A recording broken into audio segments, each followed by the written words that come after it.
sabe? Professor, para a gente fechar então, só faça aí um comentário breve sobre a proclamação da República, né? Já estamos aqui no dia 15 de novembro de 2024. A proclamação da República. Mais uma proclamação da República.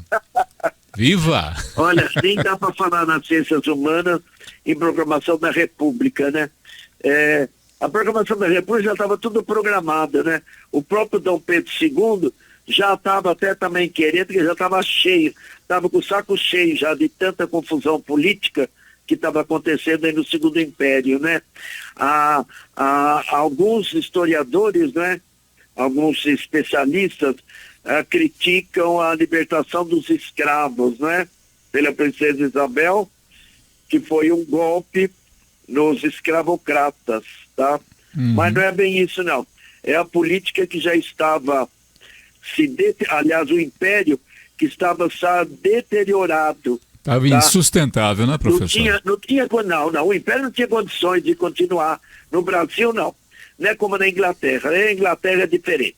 Outros países, a monarquia é totalmente diferente. Teve a monarquia absolutista e agora a monarquia parlamentarista. Quase toda a Europa é monarquia parlamentarista. Quem manda é o parlamento. O rei é figura secundária, tá?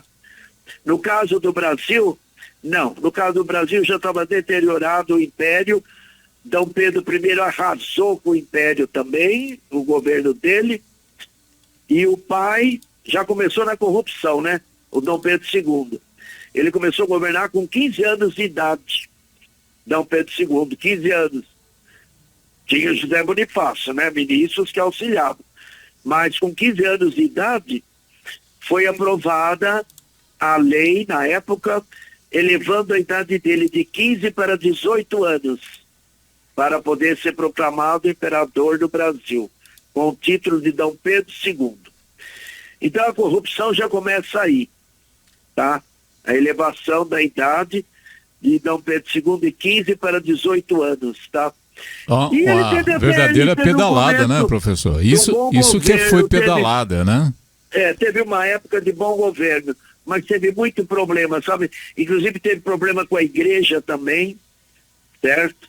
Vários problemas com os ruralistas, não é? Com os donos de grandes extensões de terra, produtores, não é? Então, Dom Pedro II já estava meio camboleando. Não tinha mais condições. A gota d'água foi aí a libertação dos escravos também, não é? Que é uma coisa correta, certa, não é? Mas em termos de Brasil, os senhores de engenheiros rurais não queriam de jeito nenhum, porque quem é que ia pegar o serviço braçal de graça? Precisava pagar salário agora.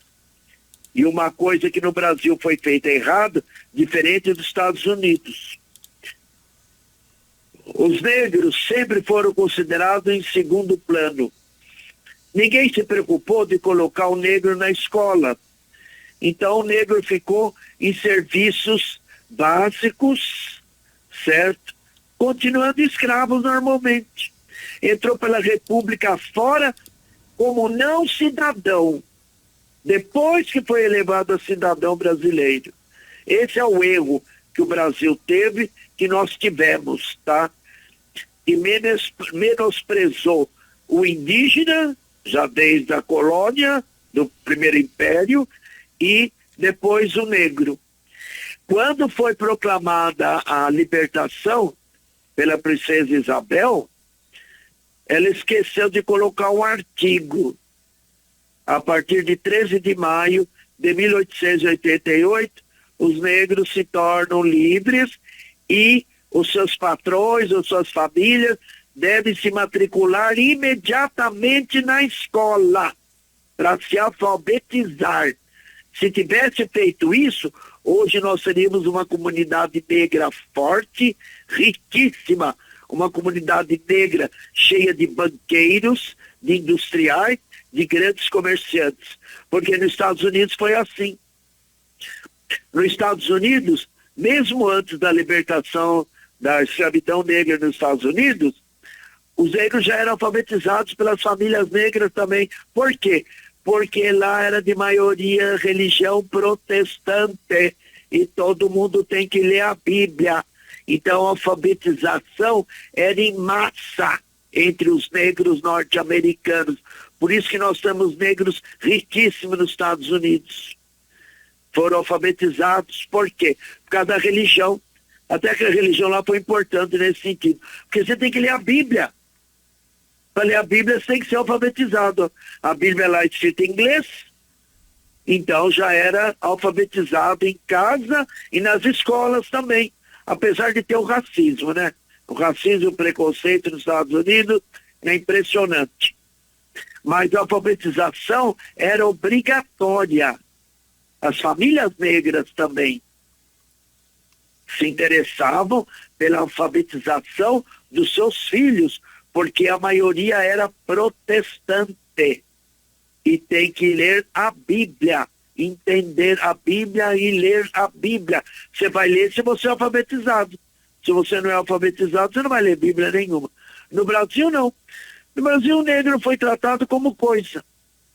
Aí deu no que deu. Essa grande quantidade da comunidade negra, que agora está se levantando, graças a Deus, não é? Mas a comunidade negra sofrida, indígena nem se fala. Indígena ficou para escanteio. E até hoje, viu? O indígena não é cidadão brasileiro, viu? O indígena mesmo que vive na selva, na floresta, não é considerado cidadão brasileiro ainda. O negro, sim, o negro foi considerado com a proclamação da República